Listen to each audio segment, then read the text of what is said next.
Fourth quarter's here, and for most of you, you're going to be looking to scale up your ad spend or to dive into spending money on ads, especially on Meta, so that you can drive more sales. And if you don't understand what I'm going to talk about today, then there's a very good chance you're just going to light money on fire and throw good money after bad. Because the first thing to remember is that great marketing can never beat bad math. And that's essentially all Meta ads are. They're just a big math problem.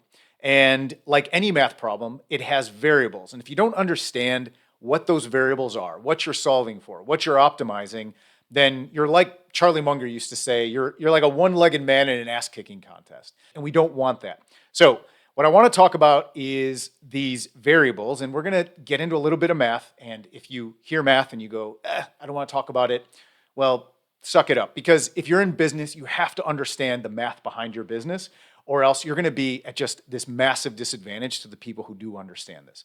So I'm going to do my best to break this down, make it really simple. And if I do my job, you'll be able to walk away with real, tangible,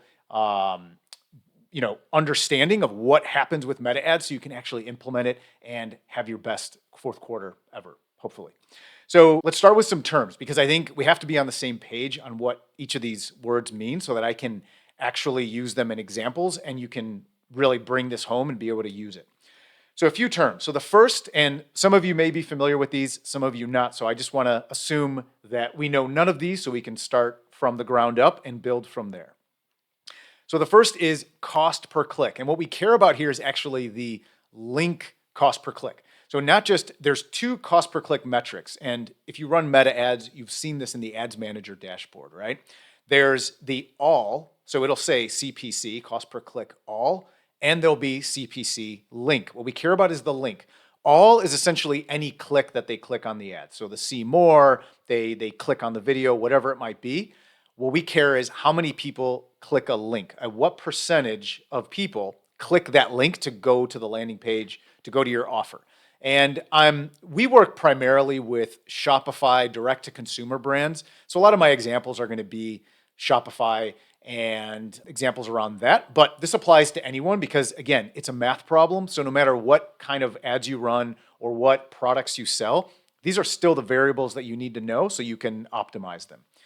And understand actually if ads will even work for your business. Because there are a few people who, and a few types of businesses that ads, particularly like meta ads, just will not work because the math doesn't work. It doesn't matter how many creatives you test, how many ideas you have, how many copy angles and the features that it doesn't matter. If the math doesn't work, it just doesn't work. But for most of you, the math might not work today, but there's absolutely things you can do to pull the levers to make the math work by focusing on optimizing each one of these things, okay? So let's get back to the terms. We have cost per link click. That's a very important one. So that's how much does it cost for someone to click the link on your ad. The next is your conversion rate.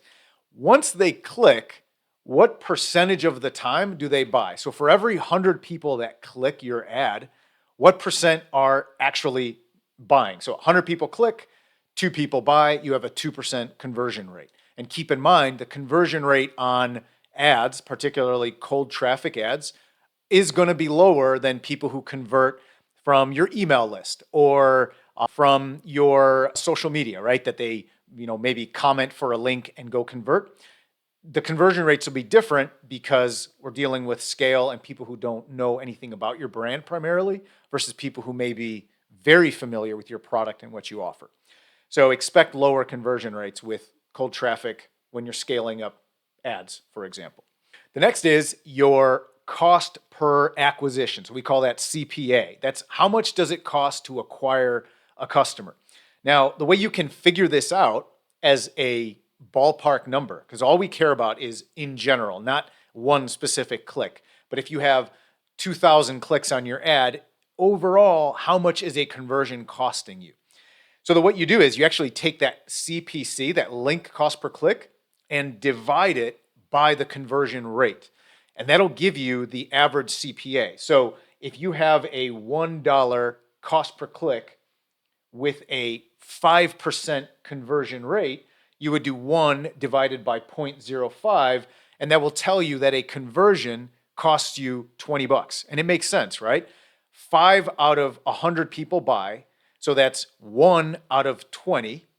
And if each click costs cost $1, then 20 times $1 is 20 clicks, right? Or $20. So your CPA is that cost per link click divided by the conversion rate. And that's a really important number. And I'll give you some examples here in a second. But first, let's get these terms out of the way. The next is average order value. Kind of like what it sounds like. On average, when people order, what's the value? Now, not what the profit is, just how much are they adding to cart and checking out with? So what is that total average order value? From there, you want to figure out what is your average profit margin, because that's what's going to tell you how much of that order is actual cash. And what we want to do is to be able to at least offset, particularly direct to consumer, if you don't have any recurring revenue on the back end. And there's a lot of ways we can influence the business model and get more lifetime value out of each customer, which is outside of the scope of what I'm talking about today. But if we just take that initial sale, for a lot of brands that we work with, and for you, if you sell on Shopify, you're aiming to, at the very least, acquire that customer for free. In other words, the cost per acquisition, what it costs you to get that customer, you want it to be offset. And at the very least, you want to not spend more than the profit you make on that sale. So for example, if you have a $50 average order value and you have a 50% profit margin, then you have a $25 profit on that $50 sale. So as long as your cost to acquire that customer on your ads is equal to or less than $25 of profit, right? We don't care necessarily about the average order value. We care about how much profit you have. As long as those two are even, then you're breaking even or even making money on each acquisition. I'll give you some examples here to make this more concrete. So you have now your cost per link click, your conversion rate, your cost per acquisition, your average order value, your profit margin, which lets you know how much profit you make on each one of those orders. And then at the end of the day, what we're looking for is to have a return on ad spend that you either break even or make money at. And this is tough because people will say, well, what's a good ROAS, return on ad spend?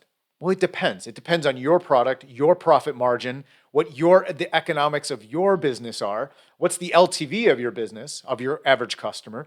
But in general, we want a return on ad spend that's break even. So the higher that number, the better, because return on ad spend is just how much your average order value was divided by the average cost per acquisition. You divide those two and you get a number. And I'll give you, again, some examples here in a second. But you want to understand all these numbers. So the first thing I would do is, write down all these terms, go into Ads Manager, if you're running ads right now, and figure out what are all those numbers. If you look at the last 30 days, what has been your average link cost per click, your average conversion rate, your average cost per acquisition? Do the math there. Figure out what your average order value has been. Figure out what your average profit margin is in general. It's very hard, to do. These are all kind of back of the napkin calculations to get an overview. But if you want to get very detailed, then you could have different profit margins depending on what products are added to cart, right? But in general, we find that it's good enough to have an average margin, since most of the products that you're selling, if you're running meta ads correctly or advertising at all, you're putting your best products out there. You're not just putting a bunch of random products. Now, you can't help what people click on and what they actually buy, right? But for the most part, people will buy the thing that you're advertising, and the thing you're advertising should be the thing that has the highest conversion rate with the highest profit margin that is your absolute just winner of a product or several products, because you want to bring your best to the ad auction. You're not trying to use ads to liquidate inventory that nobody else wants. That's an easy way to make all of this math break down, and an easy way to just light money on fire. Unless you really just have to get rid of this product by all means possible, you really don't want to do that. You want to bring your best to the ads, to the ad auction, so that it has the best chance of having the best numbers here and actually working for you, okay? So let's put some of this, into an actual example from some clients and some students that we have. So I pulled the actual data here so we can look through this. So the first is we looked at an ad account that had spent $6,230. I think it's probably in the last 7 days, but let's just round down. Let's just say $6,200. Just use some round numbers. And their cost per link click was 76 cents. Okay. Their conversion rate overall on all those link clicks was 3.8%. So if we do the math there, if you do 76 cents divided by 0.038, you get 20. So their cost per acquisition on average was $20. So already we know that without even looking at the average order value, their profit margin, anything, if we are making less than $20 profit to make that sale, we are losing money on the sale. Now, again, based on the economics of your business, that might work. But I know for most Shopify direct-to-consumer sellers, and for most people running ads in general, they would like to at least break even or better. And I will tell you that for the most part, ads are really competitive. So when you see these clickbaity, 8 ROAS and 12 ROAS and all that is either on very low ad spend, on a very small audience, during a very limited time, during a big promotion, a big launch. There's a lot of ways to mask those numbers, because I can tell you, after seeing thousands of ad accounts and optimizing them and working with people and working with brands, if you can make money on the sale, on a front end sale to cold traffic, you're winning. And if you can scale that, keep scaling that. Don't worry about chasing some vanity metric or vanity number of 7 ROAS. It doesn't happen really anymore. It does sometimes during special circumstances, special things, especially if you have like a very high ticket offer. You can already see how the math gets, can turn into 6, 7, 8 ROAS. But for most of you who are running a direct to consumer brand with $50 to $100 average order values, if you can break even or better, you're doing good. Keep scaling. All right. So we have our example with a $20 cost per acquisition. So now average order value for them for this campaign that they were running was $64. Their profit margin on that $64 on average is 70%. So they have $45 of actual profit on that $64 sale. So already you can see $20 cost per acquisition, $45 of profit. Every time they made a sale, they profited $25. That's a really good model, right? Put in 20, take out 45 every time. How many $20 can you find, right? That is incredible math. And if you look at the return on ad spend, we have $64, which was the average order value, divided by $20, which was the average cost per acquisition. You do that math, you get a 3.2 ROAS, or return on ad spend. That's very good. We will keep scaling that. In fact, this client was scaling like crazy until they ran out of stock, which is fine. That happens. We restock and we go back to the drawing board. Fortunately, they'll be back in stock for fourth quarter as we start to run all of our promotions, offer creation, VIP offers, everything we're doing. We're going to be able to build that up and capitalize on this incredible return. All right, so that was one example, and we plugged in each of the numbers. Let me give you another example, which has very different return on ad spend, but it still works because they understand the math. And that's the biggest thing I want you to take away from this. Again, great marketing does not beat bad math ever. It doesn't matter how many ad creatives you test and how many new features you test in meta ads. And oh man, it's just, if I could get that one hook or that one creative, let me just give Meta a bunch of creatives. If the math doesn't work, it doesn't work, which means you're going to have to start tweaking these things. And that's, again, outside of the scope of what I'm talking about today. But just know that we talked about 1, 2, 3, 4, 5, 6, 7 metrics. And really, return on ad spend is a product of these other 6. So we talked about these 6 metrics. Well, and actually profit is really another one. So there's really 5, right? Because there's cost per link click, conversion rate, cost per acquisition, average order value, and profit margin. So really there's 5 numbers, and you can influence each one of those. And that's where the creativity comes in. That's where the testing comes in. So we can influence those numbers. The economics are not fixed. And we're not even talking about maximizing lifetime gross profit and how much a customer is worth to you and what you can do on the back end. That's a whole other conversation. But just know that you're not fixed in this. Like, A lot of these things you can influence, but you have to know what you have to optimize, right? If not, it just can feel like randomness, just running more ads and hoping that that return on ad spend number looks good. Or even worse, not even knowing what good is and just kind of looking at the, at the profit loss statement at the end of the month and hoping it's higher than last month, which, believe it or not, there's a lot of businesses that operate that way, and that is definitely not what we want to do. All right, so a second example, very different numbers, but the numbers work. So compared to the first client, this is a different student in our program. So they have a cost per click of $1.48. So each link click costs them $1.48. Now contrast that to the other one, which was 76 cents. So if you take 76 times 2, it's basically double. The cost per link click for this other student is twice the previous example. So what has to change for the math to still work? The conversion rate is pretty much the same. They're actually doing really well. 4% conversion rate. So if we do the math, 148 divided by 0.4, that's 0.04. $1.48 divided by a 0.04% or 4.04 conversion rate, that's $37. So on average, their cost per acquisition is $37. Okay? So you must be thinking, man, they must have a massive average order value, because in the other example I gave you, it was a $20 CPA, right? $20 cost per acquisition. They were spending $20 to get a customer, and they had a $64 average order value. Well, get a load of this. Here's the twist. They actually have a lower average order value. It's a $52 average order value. So then you must go, well, wait, how can that math even work? Well, their profit margin is insane. They have a 97% profit margin. Good profit margins can fix a lot of problems. Not all problems, because if you have a 97% profit margin on a $20 product, it's going to be really hard to scale that. And you're going to have a better offer with a higher AOV. However, for this particular case, they have a $52 average order value with a 97% profit margin, which means their profit per sale is $50 on average. So if you take $50, I make $50, it costs me $37, they are profiting, what is that, $13.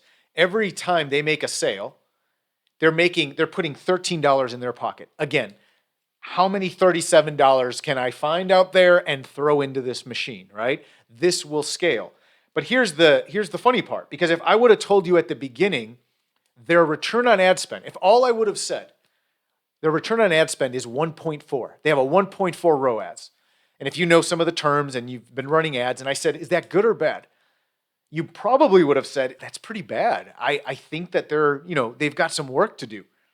Well, it turns out they're making $13 profit every time. And if you do the math on that, 13 divided by 37, they're making a 35% profit. So for every 30, imagine there was an investment where today you could put in $1 and take out $1.35. You could make a 35% return on your money. I'll take that all day. I mean, think about the risk people take with other investments, right? To get half of that return, and you don't get it that quickly. I mean, this is a pretty quick turnaround on your money. Point being that the math is all that matters, because meta ads at the end of the day, and advertising in general, I'm focusing on meta because I know many of you, if you're watching this or listening to this, you probably run meta ads. So it's important that you understand the economics behind it, so you can see that no matter what you do with your marketing, if your math doesn't work, the ads won't work. But if you know what to solve for, now you can start solving these variables, make the math work, and then double down on the marketing and the creative and the offer creation, all those things to scale things up and position yourself differently in the market to stand out so that you're able to sell out of your products. So hopefully that helps. Hopefully that feels more, hopefully I wasn't scary, and hopefully I did my job and presented this in a way that feels actionable, something you can take with you and actually implement. So the first thing I would say is get familiar with these terms, rewatch this if you have to, because I know it's a lot and we went through a lot very quickly, but if you can get familiar with these, then understand how to apply it. This is something you can start today. You can start looking at these numbers today and figuring out, okay, my cost per click is good, and my average order value is pretty good, but my conversion rate is low. Okay, how do I fix that? Or I've got a good conversion rate, but that average order value is too low. All right, how can we create better offers? And that's something we work on initially with most of the people we work with, because we know that if we can get the right offer, we can increase the value of what we're selling so that we can charge more and convert higher, right? So offer creation is one of the things I see most Shopify direct to consumer brands suffer with, because they're kind of just doing what everyone else does and they're not creating truly unique, irresistible offers. You know, what we would call a mafia offer, right? An offer that they cannot refuse. And by focusing on that, it can make a lot of the math easier. But again, we could talk about that a different time. The main thing for today is to understand these numbers, understand where your business is at, and understand what you need to start focusing on to make the math work for you in fourth quarter, so you can scale up your ads, you can stand out, you can actually invest in your business. Because ads, all the brands that I've ever scaled, it's we've done so much work to build the brands, but the thing that just pours fuel on the fire, you know, we have the fire going, but what pours fuel on the fire is when we get meta ads to scale. And the only way to get them to scale is to understand the math, because great marketing cannot beat bad math. So go look at your numbers, figure them out, and get clear on what you need to optimize and start scaling up your ads. All right, I'll see you next time.